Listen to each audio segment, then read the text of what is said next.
ছোটোবেলায় বাবা ও মাকে দেখতাম বাগানে নতুন নতুন ফুলের গাছ লাগাতে, এবং আমিও যেতাম বাবার সাথে নার্সারিতে, নিজের পছন্দসই গাছ কিনে আনতাম।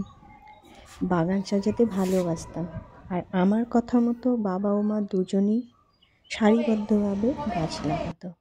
ছোটোবেলায় আমি গাছ লাগাতে চেষ্টা করেছিলাম, কিন্তু সফল হইনি।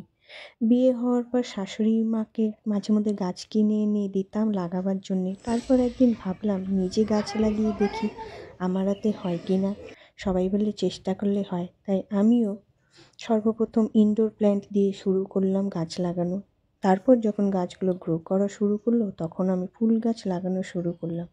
সর্বপ্রথম ফুলের রানী দুটো গোলাপ গাছ কিনে লাগালাম। তারপর এক এক করে গাছ লাগাতেও তাদের পরিচর্যা করা শুরু করলাম। Now we all C the result. I am so happy. আমার এই গাছগুলোতে ফুল ফুটেছে। গোলাপ গাছগুলোতে একবার ফুল ফুটে ঝরে গেছে, আবার ফুল আসছে। দেখো কি ভালোই না লাগছে দেখতে। এই হচ্ছে বেগম বাহার গাছ, এটাতে অনেক কড়ি এসছে। ফুলটা দেখতে খুব সুন্দর, পার্পল কালারের। এই হচ্ছে আমার মিনিয়েচার গোলাপ, একবার হয়েছে অনেকগুলো, এবার আবার কড়ি ভরে এসছে। এই হচ্ছে আমার ডাচ গোলাপ, আর হচ্ছে বাগানবিলাস গাছ।